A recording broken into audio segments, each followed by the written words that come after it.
it's the Rangers Journal night.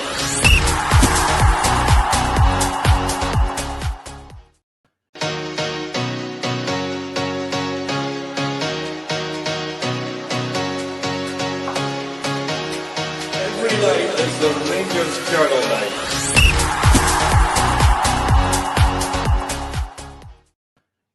Good afternoon and welcome to the Rangers Journal Tactical Breakdown on Russel Martin. This is going to be the first of many videos as we head into the new season.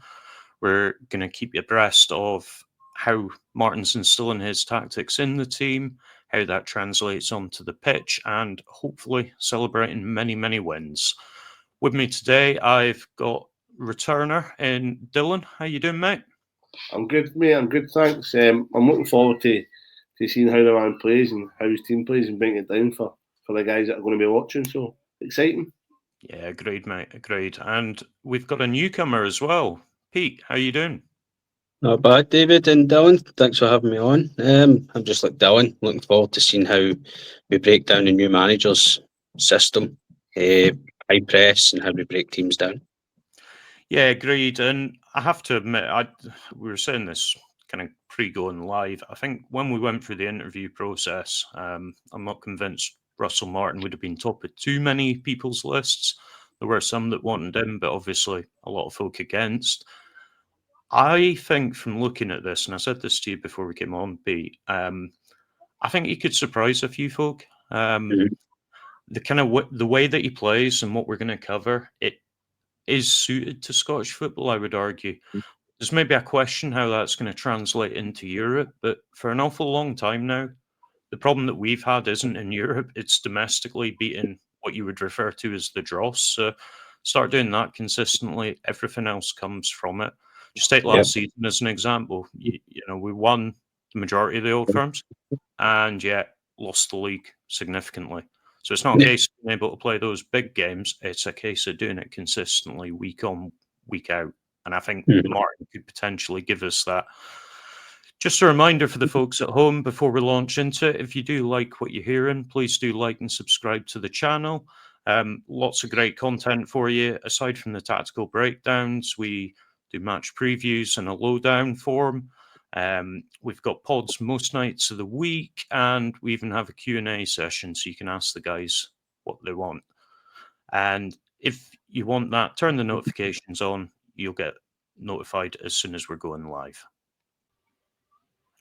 So the first thing that we're looking to show you with Russel Martin is how he likes his teams to play out from the back. You'll have heard the term possession dominant. That really does sum up Martin. And I think it's fair to say when he's wanting his players to play out from the back, you need a very certain kind of player.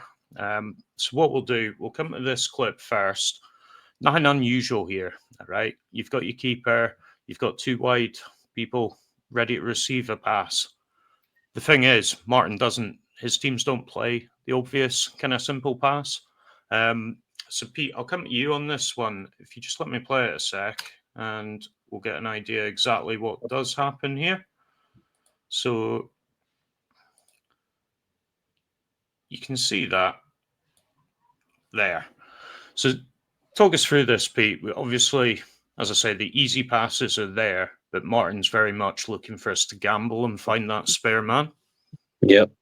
Well, the way you look at it, you're always taught whether you're playing or coaching, you'd always have three options, and he's got his three options. He's two centre mids, his other centre back. But then this is the high risk reward that we're hearing with Martin, the right back sitting there, he's going to get the ball from the keeper. So he's basically pinging it right over there in midfield to then create that space, and the right back can then either drive with it, the right back can then go in centre mid, so then he's causing an overload and he's causing space as well, because that player's then thinking, well, I'm a 2-on-1 here.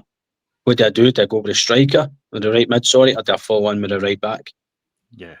And I think one thing that I'm seeing through this footage is there's a real emphasis on this spare man in the space. I'll play this on so we can see the pass. Exactly as illustrated there. It comes out, acres of space. Perfect. So this, Dylan, this is a bit this is an example of it being a bit closer, a bit more kind of dangerous still than that first pass that we saw. Obviously, you've got the attacker closing down the keeper, and yet it's a lovely dinked pass over.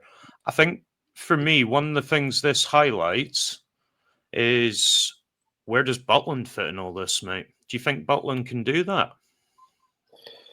No, mate, no, to be honest with you, no. Butland can barely kick the ball with his weaker foot. Never mind think an oncoming attacker with his strong foot. So, and listen, it's no slight to him. I don't mean that. I like Butland, but I don't think he's got that in his locker. Here you can see, obviously, they're enticing the press on, back to goalie. The goalie's so calm and composed. And to be fair, the press is actually not too bad here for the red team, whoever it is that they're playing. The goalie just thinks it over the attacker that's pressing them out to the right back. The centre mid comes in short to receive the ball, and then that leaves space for the right mid to get on the ball, as you can see out the touchline there. And that's how they get out of this. Because, like I said, it's a good press. Now, listen, the ball could be switched here as well. If you look at the bottom of the screen here, they've got two players in acres of space. So if the right back really wanted to, he could just get the ball to his feet and switch it. And again, it's a 2v1 overload on the left-hand side. So again, there's loads of different options here. And I think come the end of this video, a lot of people will be surprised about how decent football he plays. Yeah, and Pete, just real quick before we move on from this one, we've obviously talked about Butland. I think most fans would agree distribution isn't necessarily Butland's strong point. Liam Kelly was drafted in towards the end of the season after a few mistakes, and I think his distribution's probably a bit better than Butland's. Do you think he's capable of this, or do you think it's a case that we just need to go out, buy a keeper that really is good on the ball? I think Kelly's would probably say his distribution is a bit better than Butland's, but I don't think he can fire a pass out to a right back or a left back or even the centre mid to break through the lines. I don't think he's got that kind of distribution. Yeah. I know people will be saying, well, you're saying he's good. Yeah, but there's a difference here. The difference between the way this keeper can kick a ball and pick somebody out between Kelly. Kelly is good, but not this kind of, pinpoint passing. Yeah, and I think that's really crucial with the way Martin's teams build out from the back. Is you know that keeper is literally numero uno in there. He has to have that ability to build, otherwise the whole thing falls apart.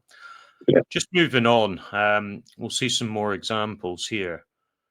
So again, you can see the keeper here has got it, waits for the attacker to come in, but then goes for a really dangerous pass. Now, ultimately, this doesn't come off Dylan, but again, looking at it a bit more loft on that, you probably go straight from the back to the front.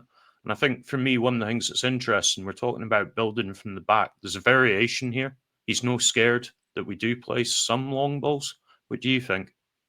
No, so again, there, I think the goalie's obviously at the start is facing the left-hand side of the field. The pressure comes in, he rolls it to his right. What's good about it is, for me anyway, what I take from it is every player understands what the trigger is. So when that goalie takes it to the right there and opens up his body, he has to come short into that space. And the goalie's used to it's not just by accident that's happened and fell to him. They've obviously worked on it training. He's dropped into a wee pocket of space and the goalie's dropped it in there. Now, as you can see here, he's now in a half turn. We've got runners who are on the defender's shoulders. If they can get the ball in behind, that's through one or two passes and you're kind of through on goal there. So it's not just possession for possession's sake. Now, sometimes it might be, sometimes it will be to entice the press or to find what we've heard about, to find the spare man and stuff like that. But here, pretty direct. What we've seen a lot with Clement, only Clement's was to the striker and then try and win second balls. This is a wee bit more cleverer. They're trying to drop in off the defensive line into the space to receive the ball, and then can we go and create on the half turn and get bodies forward. So again, it's a different way of attacking, but it's impressive, and I'm glad that it's not all out for the back, and because it's easy to figure out. Do you know what I mean? There is a variation to it, as you see here.